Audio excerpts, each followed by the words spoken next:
Hey gun people, welcome to Texas. Decided to fly my Texas flag today instead of my hopefully the sun's at an angle here. Maybe I should move this just a little bit more this way so I'm at an angle. So I want to discuss a few things here. Let's see if I can get the camera here. Gotta get my whole body here. I know it's gonna be tough. People be like, can you get that whole body in there, you big old. Alright, so let's see if we can't get the whole body in here. Alright, I think you can see me. I'll come down just a little bit more. I don't want somebody saying, well, you can't see and it's not fair. Be quiet. I'm trying to give you guys little tips.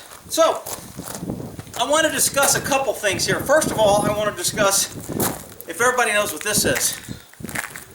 Who knows what these keys are? I can't tell you who will know, because then you'll know what they are. But I guarantee you cops know what they are. These keys should be in everybody's survival interest. You should have a handcuff key. This will fit all handcuffs across the United States, federal, state, whatever. There's a few handcuffs made that doesn't take this key, but 99.9% of all handcuffs that cops carry use this key, and they all fit all cops' handcuffs. Well, Rick, if I'm not a cop, why do I need one of those? It's not illegal to have. You can have a set of handcuffs, whether for your bedroom, for training, for whatever reason you want to have handcuffs. Having a set of handcuffs is nice because if you need to lock somebody up, if you've ever stood at gunpoint on somebody for a long time without being able to cuff them up, you'll understand how tiresome that gets pretty quick, and how the guy can start talking and moving, and much greater chance of you getting a fight for your gun when a guy's not handcuffed, you're just holding gunpoint versus getting him handcuffed. So everybody should have a handcuff. Now the other thing I want to talk about is when I was going through my thing the other day, I found a couple things. I'm going to go over that next, but I want you all to tell me right now, if somebody sees me, they know I don't like Hillary, but if somebody sees me, do I have a weapon? If you're walking around wondering, if an officer comes by and goes, hey, you got any weapons on you? I go, hey, no, officer, I don't have nothing. You can see, man, I'm good to go. I don't have any weapons on me. To the reasonable person, that may be true, and you may say, well, he believed him, and all of a sudden you shoot me because I'm hands up. Even though I was reaching for here, I got this hand up, and I'm reaching for back here, and then I end up pulling out a gun. So, just because you can't see a gun doesn't mean that somebody's not armed. There's an old saying in a cop, when you find one gun, you're going to find two. You find one weapon, you'll find two. You find two weapons, then he's got three. So, because I have a gun, I also have a knife. That's another weapon. To the naked eye, somebody may not see that. They may not know that I have a weapon. This is this knife, I'm telling you, this is a devastating weapon that, I just can't imagine 2 or 3 guys getting in on me if I have this in my hand. If they get a lucky punch and knock me out, that's one thing. But if I can keep them at arm's distance and cut and slice, they're not getting in on me. So, I have a gun, I have a knife, and I actually have a third weapon, which I wanted to show you, is this little expandable baton that I found the other day when I was cleaning out my shed. And I wanted to go over it because when there's a tension, I don't know if anybody has one of these or if you work with them, or, cops will have them. Most cops don't clean them too much. I'm always kind of I want my gear working because when I need it, I want it to work. So, quick maintenance on this is I just put a little silicone on here. I just spray it down so it's smooth. It removes the dirt. If you're using it a lot and you get blood on it, you hit people and they bleed, or you hit them and they've been in a wreck and they're under the influence of drugs, so they got a car fighting you and they got blood all over them, so you're fighting them, you're hitting them, now your baton's bloody, now you're bloody.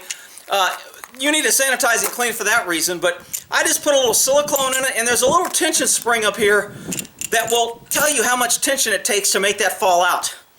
And all you do is unscrew this cap here, a little quick expandable baton maintenance.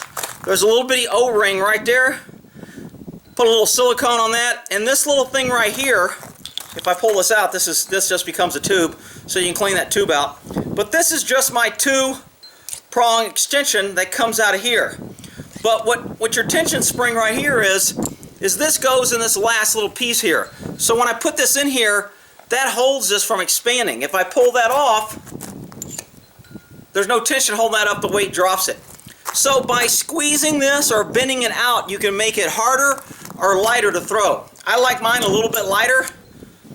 It won't stay up because there's no tension. Put my tension spring in there. Now it stays up. Drop it back in the tube. There's not a whole bunch of tension, so it expanded.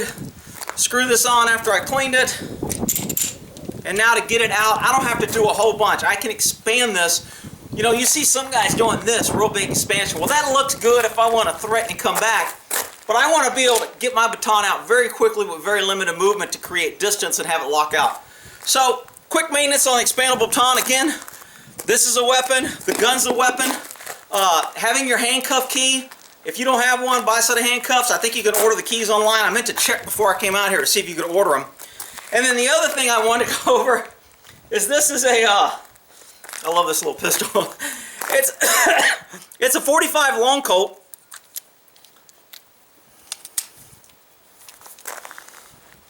So I got a 45 automatic, which is a pretty big bullet, in my pocket here.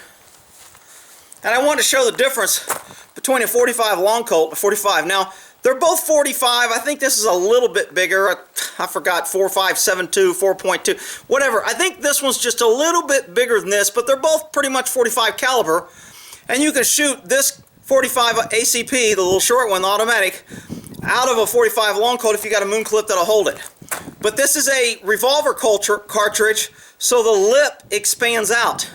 This is a semi-automatic cartridge. It goes in the magazine, so the lip doesn't expand out as smooth. So bullets made for semi-automatic pistols will fall through revolvers. Revolver ammo will have this little lip, which means you can't load it in a semi-automatic. But anyway, this is a 230 grain bullet, and this is a 255 grain bullet. So a little bit more weight, a little bit bigger hole, and a lot more powder. This 45 long Colt is the same 45. They just called it the 45 back in the old day, Western day. That's what most guys carried on their belts, on their holsters. They had those single action cocked fanning guns. These are the bullets they were shooting. Very devastating round. Doesn't go that fast, not real good at a great distance because it's a heavy bullet. But when it hits something, it pretty much causes destruction in the path. You hit a bone, something, this bullet's not ricocheting like a 9mm will. This bullet won't ricochet like a 9mm will. They will ricochet, but I mean, just the difference in these two bullets. I was cleaning a couple guns the other day. I had these set down. I go, holy cow, man, those suckers are freaking. It's just the massive difference in the two guns or in the two bullets. And believe me, all that powder makes a difference. So I wanted to. I originally was just going to do the handcuff key, and then I started cleaning that baton. I figured I'd get three of them together. So if you don't have a handcuff key, if you see one of these for sale, you want to buy it, somebody don't know what they are, garage sale, whatever, you can snag them up. I keep one on my car. I keep one on my to-go bag. I keep a couple in the house. I've got these handcuff keys everywhere because if I'm ever handcuffed, I'm going to be able to get a key and get out. Now, there's other ways to open a handcuff, but having a keys, you know, now you got your new set of handcuffs. And so hopefully you got something out of that, and we'll end that there. In with the old Texas flag and the sun. Look at that. Good old Texas. Yeehaw! We'll end that there.